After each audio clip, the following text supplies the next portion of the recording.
Hola a todos, buenas noches, soy Mayra Gabriela Medina González, estudiante de la Universidad del Sur en la licenciatura de Derecho y licenciada en Relaciones Internacionales.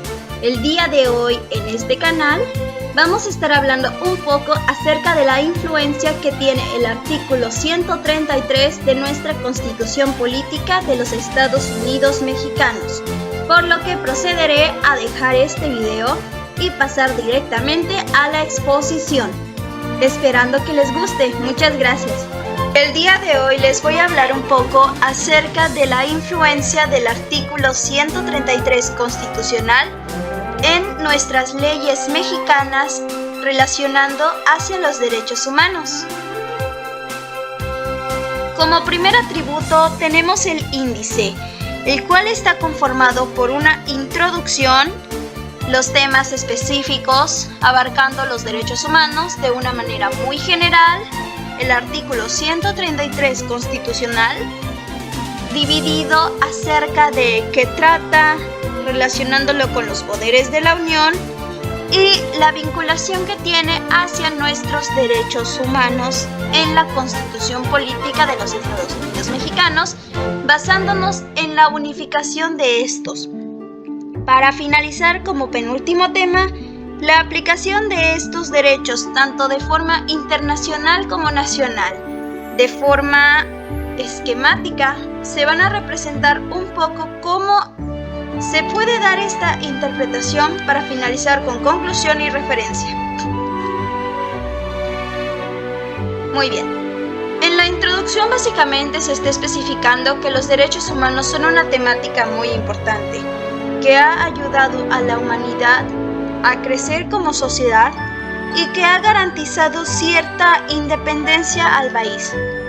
Como lo menciona aquí, a lo largo de este trabajo se mencionarán estas temáticas, desde su importancia, conceptuación general, hasta la relación que se tiene, porque el artículo 133 constitucional es muy importante y ha pasado por diversas reformas, aunque no se ha reformado en su totalidad.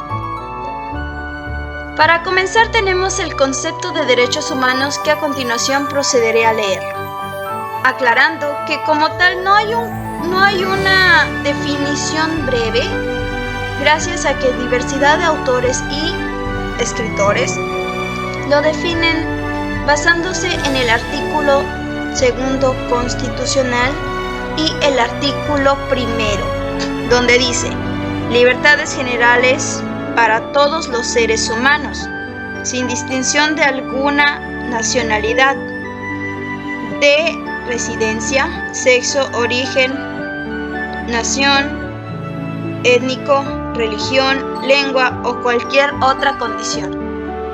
Es decir que desde el nacimiento e inclusive desde mucho antes, ya la persona cuenta con estos derechos humanos, que no le pueden ser negados por parte del Estado y que son importantes para acreditar su existencia a lo largo de la vida, llegando a incluirse desde el nacimiento y a su extinción en el momento de la muerte.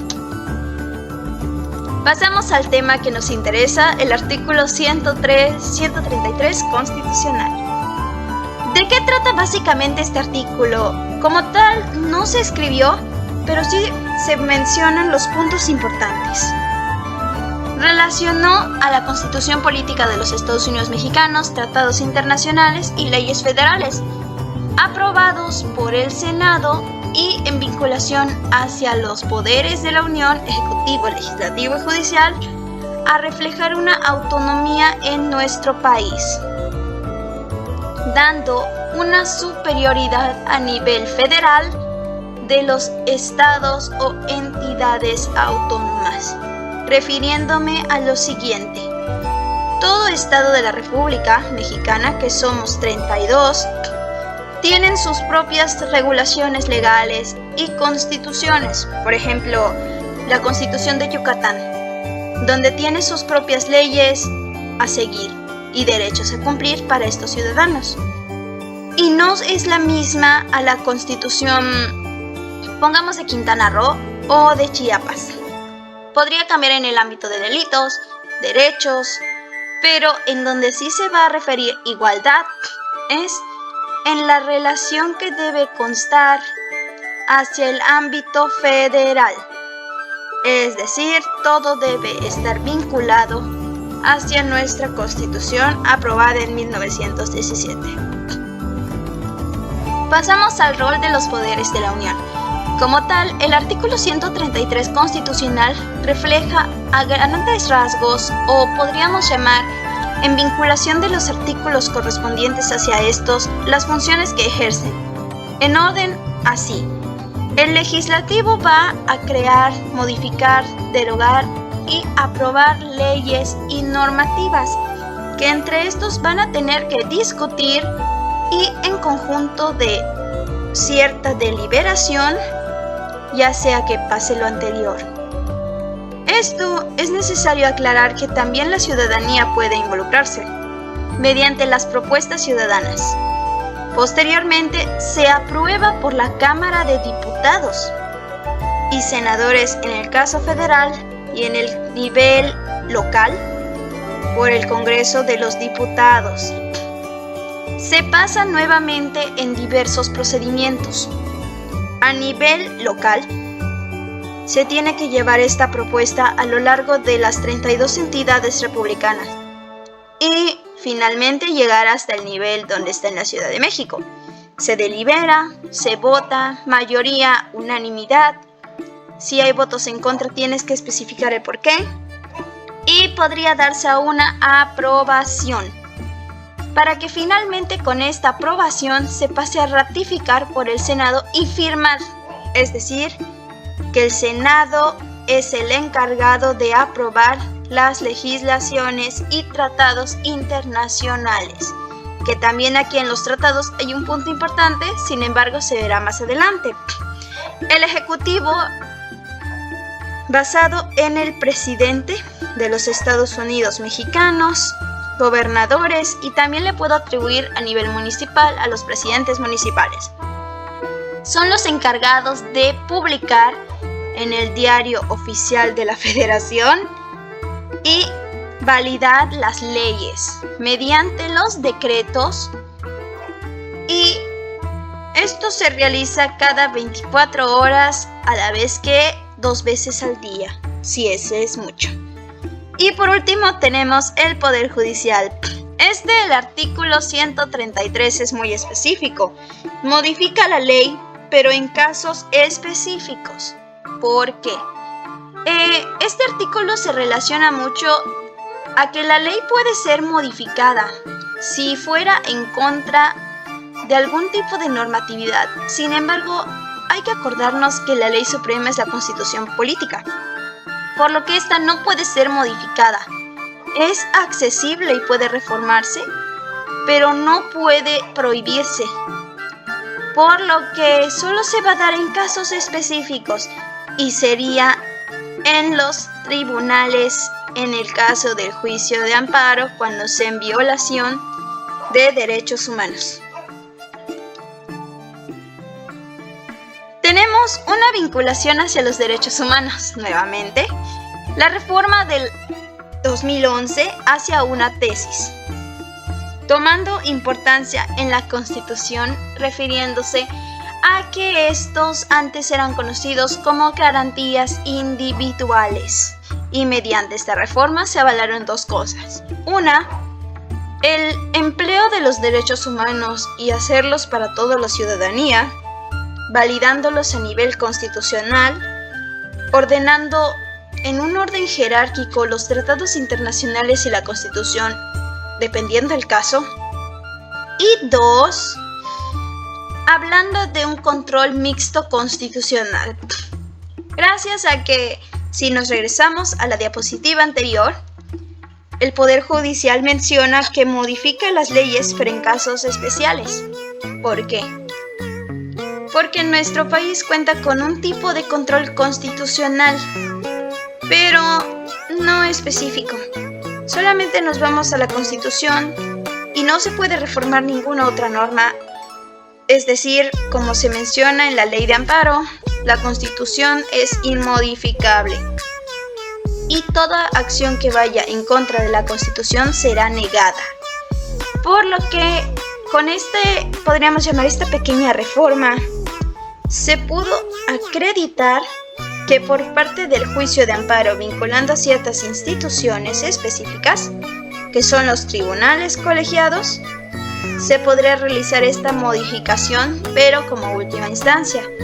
Y en el caso de la vinculación tenemos el artículo 1 constitucional, que relata un poco sobre los derechos humanos de forma genérica, el artículo 4, que lo veo más como las garantías sociales a cumplir, el 6, la libertad de expresión, 14, información, es decir, que te deben brindar información, el 17, el ámbito de que nadie pueda hacerse justicia por sí mismo, y el 49, relacionado en conjunto de los poderes de la Unión.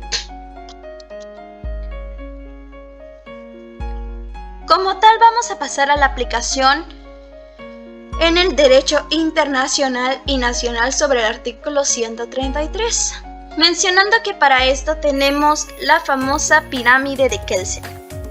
Esta, si nos regresamos hacia unas diapositivas anteriores otra vez, tenemos de nuevo la reforma del 2011, donde se va a modificar esto. Antiguamente podemos decir que esto, nivel legal, constitucional, estaba aquí arriba, pero los tratados internacionales estaban abajo. ¿Esto qué acredita? Como los derechos humanos son un ámbito importante, todo tratado internacional que trate de derechos humanos va a ir a la par de la Constitución, o arriba o abajo. ¿En qué categorías? Primero, para que México pueda acreditar la validez del tratado internacional, tiene que ser acorde a lo que menciona nuestra Constitución Nacional. 2. Si México está, podríamos decir, suscrito a este tratado internacional, la Constitución y los tratados, dependiendo de la gravedad, podría ir arriba o abajo el tratado internacional, o arriba o en medio. Ahora, si México no tiene ninguna relación, la Constitución arriba y el tratado abajo. Como segundo eslabón, tenemos las leyes legales, que serían todas las leyes de la nación y tratado. ¿A qué se refiere esto? A todas las leyes federales, estatales, nacionales, código civil, código penal, la ley de administración federal, un poco de todo. Y finalmente tenemos las sentencias, normas, contratos, testamentos, etc. Un poco de todo. Donde ya se va al ámbito local, pero en relación hacia particulares. Mientras que en el nivel nacional la pirámide de Kelsen no se aplica como tal. Gracias a que, como mencionamos, se vincula al poder federal como autonomía e inmodificable. ¿A qué me refiero con esto? Si se quiere llevar una norma en contra de la Constitución, no se puede realizar, y designa un sistema de control mixto constitucional, volviendo a lo mismo de la reforma del 2011 con los medios de control. Mejor se acreditó un sistema de control mixto, en donde la norma constitucional no se podrá cambiar, a menos que fuera un punto específico, que es lo que tenemos abajo, modificar el juicio de amparo.